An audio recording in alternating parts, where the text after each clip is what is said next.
देखिए, आपके बारे में सबसे सही बात हिमंता बिस्वा शर्मा ने कही। हैदराबाद में गए, उन्होंने कहा ओवैसी ने पूरे हैदराबाद में हमास के पोस्टर लगा दिए हैं।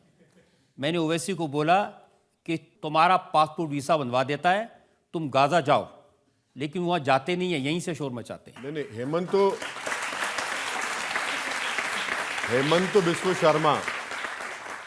हेमंत बिस्वा शर्मा वो कुत्ते और बिस्किट की दास्तान में कंफ्यूजन ला लिए।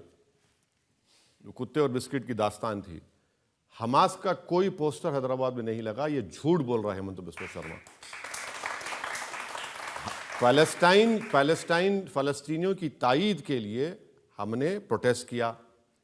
भारत सरकार, मोदी सरकार ने खुद फलस्तीन का एक स्टैंप निकाला। मैं हेमंत बिस्वा शर्मा से एक रिक्वेस्ट करूंगा कि चीन हमारी 2000 स्क्वायर किलोमीटर पर कब्जा करके बैठा है। डेप्सांग डेमचाक हम खो चुके हैं। 65 पेट्रोलिंग पॉइंट में से 22 पर हम नहीं जा सकते, वहां के एसपी ने कहा मोदी जी के सामने। तो मैं हेमंत बिस्वा शर्मा से रिक्वेस्ट करूंगा कि भैया तुमको जाने के लिए नहीं कह रहा हूं मैं, तुम आरएसएस का पैंट पहनकर लट लेके मत जाओ।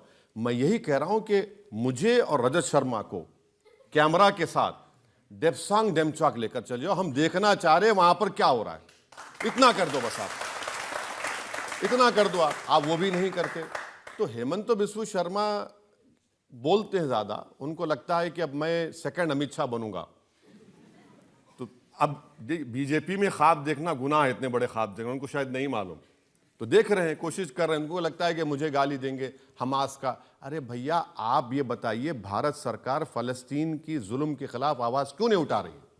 भारत सरकार इंटरनेशनल कोर्ट ऑफ जस्टिस में क्यों नहीं गई? साउथ अफ्रीका चले गया, हाँ, आपके ब्राजील चला गया। हम G20 है, G20 में बड़े बड़े मालिक चले गए। उस ऑफर का क्या करेंगे जिसमें वो आपको कह रहे हैं मैं आपको गाजा पट्टी भेज देता हूं, चले जाइए? नहीं, मैं देखिए, गाजा पट्टी जाने का है तो चलिए, भारत सरकार डेलीगेशन लेके जाए, हम जाने तैयार हैं। भारत सरकार चल के देखें। हम चाहते हैं कि 20 लाख की आबादी गाजा की, 13 लाख लोग बेघर हो चुके हैं, 30,000 लोग इजराइल ने मार दिया, जिसमें से 16,000 मासूम बच्चे हैं, 8,000 लोगों की लाशें बिल्डिंगों में डेब्रिस में पड़ी हुई हैं, और मोदी जी बात ही नहीं करते। और मोदी जी क्या करते हैं? दुबई जाते हैं, वहां शेख को मिलते हैं, या हबीबी आगल। अब बताइए, ये कौन सी मोहब्बत है? अब देखिए, इनका हेमंतों का जहन देखिए। ओवैसी को हमास से मिला दो, हमास से मिला दो। अरे भाई, तुम ओवैसी को मिलाते उन लोगों से जो भारत की आजादी के लिए लड़े। अल्लामा फजले खैराबादी जो काला पानी की सजा में इंतकाल हो गया। तुम ओवैसी को मिलाते ब्रिगेडियर उस्मान से, जिसने 47 में अपनी जान दे दी। तुम ओवैसी को मिलाते हवलदार अब्दुल हमीद से, जिसने 65 की जंग में अपनी जान को कुर्बान कर दिया। तुम ओवैसी को मिलाते जौहर बरादरान से, मौलाना अबुल कलाम आजाद से।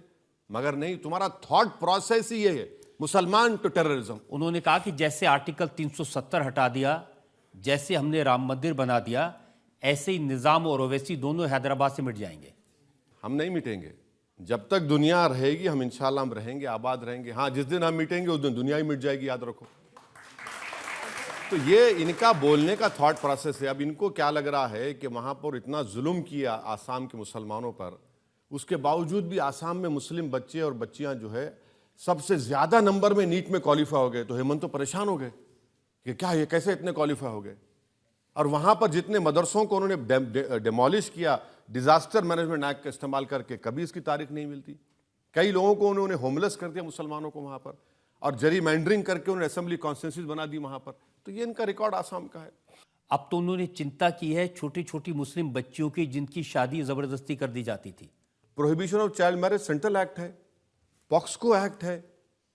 चाइल्ड मैरिज का एक स्टडी है, गरीबी की वजह से चाइल्ड मैरिज होती है।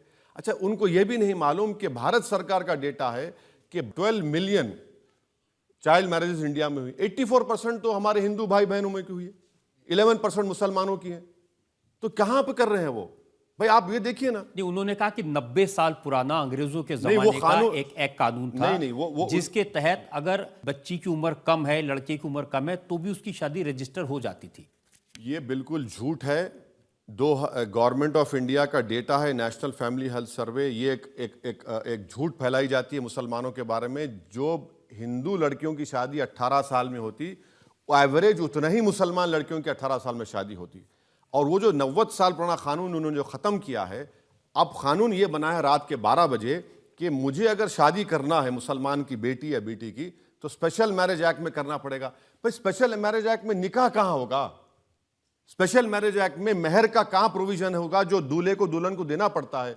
आप मेरा मजहबी रिचुअल्स जो है जिसके बगैर मेरी शादी नहीं, क्यों छीन रहे मुझसे आप?